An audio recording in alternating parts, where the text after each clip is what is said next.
Isa sa mga bagay na madalas kong marinig sa ibang tao noon ay ang swerte naman ng asawa mo sa'yo. At sa tuwing naririnig ko yun, ngumingiti na lang ako. At madalas, ang sagot ko, hindi nyo lang alam kung gaano ako kaswerte sa asawa ko. Kasi sa totoo lang, bukod sa sakit na dala mo noon, wala na akong ibang problema sa'yo. Wala kang bisyo, hindi ka nang bababae, at pagkatapos ng kidney transplant natin, parang gusto mong bumawi sa lahat ng panahon. Ako naman ang nag-aalaga sa'yo. Dahil inalagaan mo ako,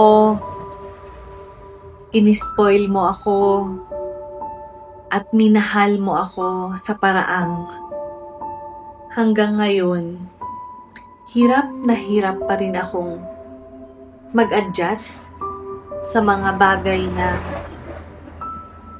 nakasanayan ko dahil sa'yo. At habang mas lalo kong binabalikan ang buhay natin noon, may isang bagay akong na-realize. Hindi lang pala ikaw ang swerte sa akin. Pareho pala tayong sinwerte sa isa't isa. Kasi noong dumating yung mga pagsubok, hindi tayo bumitaw. Noong may mga araw na pareho tayong pagod, pinili pa rin nating lumaban ng magkasama. At kahit hindi naging madali ang lahat-lahat, hindi tayo tumigil sa pagpili sa isa't isa.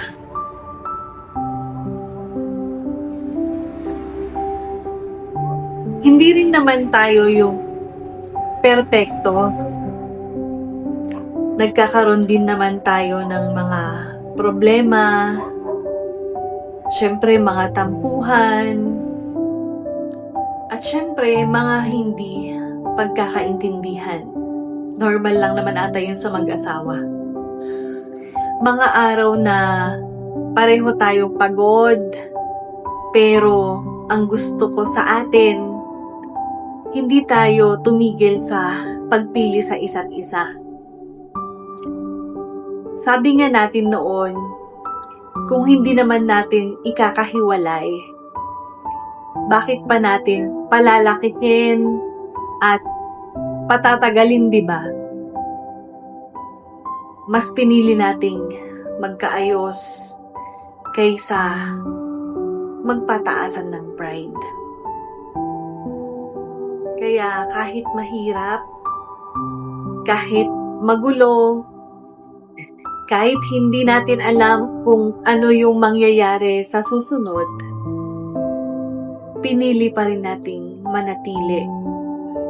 Dahil tulad nga ng lagi mong sinasabi, ang pag-stay sa isang relasyon ay isang choice, isang desisyon. At araw-araw nating pinipili ang isa't isa. At ngayon, isa sa mga pinakamagandang realization ko ay ito.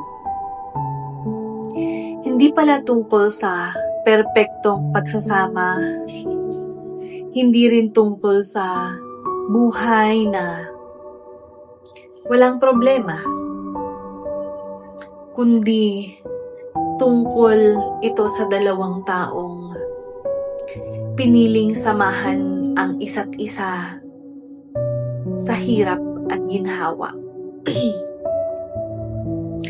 At sa lahat ng pinagdaanan natin, isa yun sa mga bagay na ipinagpapasalamat ko talaga sa Diyos. Dahil ikaw ang binigay niya na asawa ko, at kahit mas maikling kaysa sa pinangarap natin ang panahon na magkasama tayo, hindi ko ipagpapalit kahit isang bahagi nun. Sabi nga nila, hindi naman sa tagal ng relasyon na susukat ang pagmamahal, kundi sa kung gaano ito naging totoo. At yung sa atin, totoo. Kaya kung bibigyan ako ng pagkakataong balikan ang lahat, ikaw pa rin ang pipiliin ko. Ikaw pa rin ang mamahalin ko, at ikaw pa rin ang gugustuhin kong makasama. Pero sana yung mas matagal pa. Yung hanggang sa pagtanda nating dalawa.